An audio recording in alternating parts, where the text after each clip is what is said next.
For the audition process for Once Upon a Time in Hollywood, Quentin and casting said that you could do like extra credit, a different scene, a monologue, and I ended up writing a letter in character. Let's be honest, if your hit show turns into a soap opera behind the scenes, you'd ghost it too. Sydney Sweeney isn't just dragging her heels on Euphoria Season 4, she might be dragging the whole production into an existential crisis. Rumors are flying faster than Zendaya's Emmy invites. Sweeney didn't even want to return for Season 3.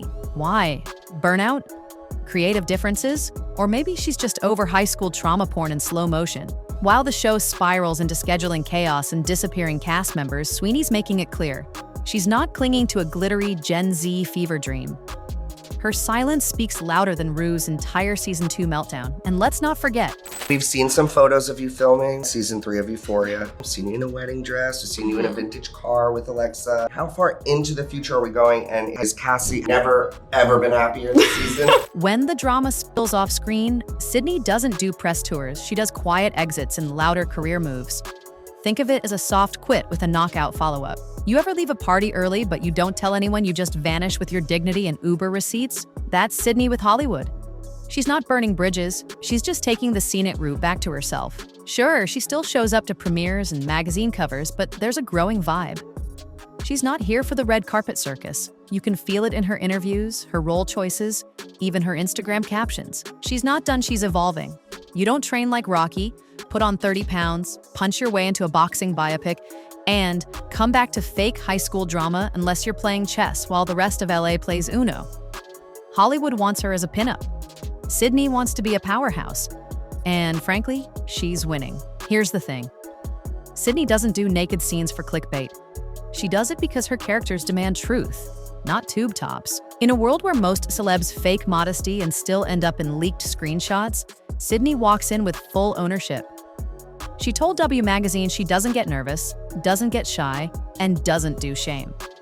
Her body is her co-star, and it never forgets its lines. The result? Performances that slap even when the audience can't stop tweeting about the wrong things. While critics hyperventilate over nipples, Sydney's out here carrying entire narratives on her shoulders, and yes, sometimes those shoulders are bare. Nudity isn't a gimmick for her, it's a weapon. And she swings it like a pro. Sydney Sweeney could deliver a Shakespearean monologue while defusing a bomb, and people would still ask, but why was she topless in Scene 3? That's the level of dumb we're dealing with. In Euphoria and The Voyeurs, she stripped down for complex characters, not shock value. But did the internet care about her emotional range?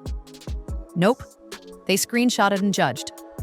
Then came The White Lotus. Suddenly, the same people who reduced her to eye candy were calling her a revelation. Newsflash, she didn't just learn to act between sets, they finally started watching.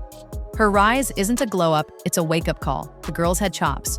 Y'all were too busy ogling to notice. In Hollywood, gaining weight for a role usually means, I had to eat bread once. But Sydney Sweeney said, let's get jacked. To play legendary boxer Christy Martin, she went full beast mode weightlifting, kickboxing, night training, and enough calories to scare a Marvel dietitian. The result? Not a bloated mess, but a physical powerhouse who could probably bench press the entire cast of Euphoria. She didn't just change her body, she shattered expectations. And here's the kicker, she called it empowering. In an industry where transformation usually means wigs and contour, Sydney earned every bruise. This wasn't some gimmick, it was war paint. And she wore it like a champ. Imagine training so hard your wardrobe taps out. That's Sydney post-Christy Martin prep. Her body changed, her look morphed, and nothing in her closet could keep up. Most actors would cry. Sydney? She called it empowering. Her entire being was rewired for the role, muscle by muscle, mindset by mindset. Director David Mashad said she showed up like a ray of sunshine, even when the training was brutal. That's not method acting. That's gladiator energy. She wasn't just playing a boxer. She became one. And when the final bell rang, she didn't look in the mirror and see loss, she saw legacy. Going from playing a gritty, real-life fighter to slapping on glitter for Euphoria is like graduating college and being forced back into 10th grade. Sydney had to drop the boxing weight and re-enter the hyper-stylized haze of Sam Levinson's teen trauma universe. Even her director Michaud was shocked. One day, she's in the ring taking hits. Next day, she's back on set, all lashes and slow-motion crying. Whiplash? Try identity crisis. It's no wonder she's not vibing with the same old formula. You don't unlearn growth, you outgrow roles. Sydney's still not bored, she's ready to level up. She didn't cry, she didn't clap back in the comments. She didn't post a Notes app apology for simply existing in her own body. Instead, she did what only Sydney Sweeney would do. She hit the gym, hit record, and hit play. The video. A montage that could have been directed by Michael Bay. Sydney lifting like a machine, boxing with precision, sweating like a gladiator, and looking absolutely unstoppable. The soundtrack? A gritty remix layered with the actual voiceovers of trolls reading their own hate aloud, edited like punches hitting a heavy bag. The final frame? A handwritten sign taped to the gym mirror. Just don't quit, Mike.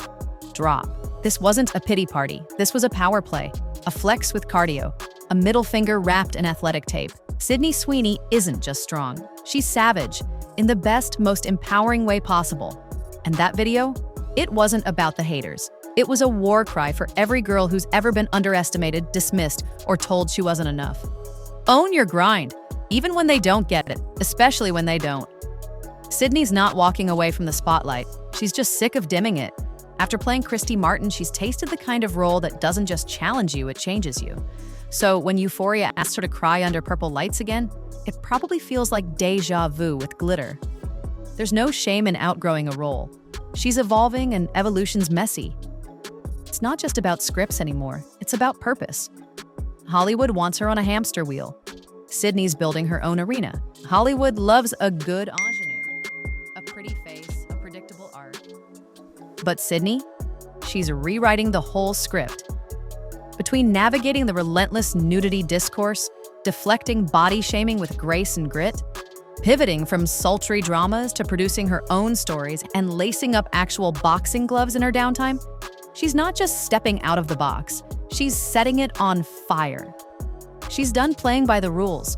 The industry tried to pigeonhole her, to flatten her complexity into one-note roles and magazine-ready headlines. But Sydney Sweeney has other plans. Her journey isn't just about breaking out of the roles she's been given.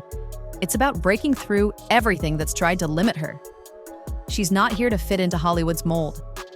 She's melting it, recasting it, and shaping something entirely her own.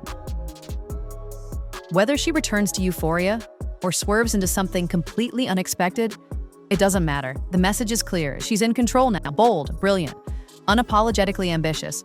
She's producing, she's fighting, literally, and she's speaking up in a town that prefers its women silent and smiling. The world thought it had her figured out. Joke's on them.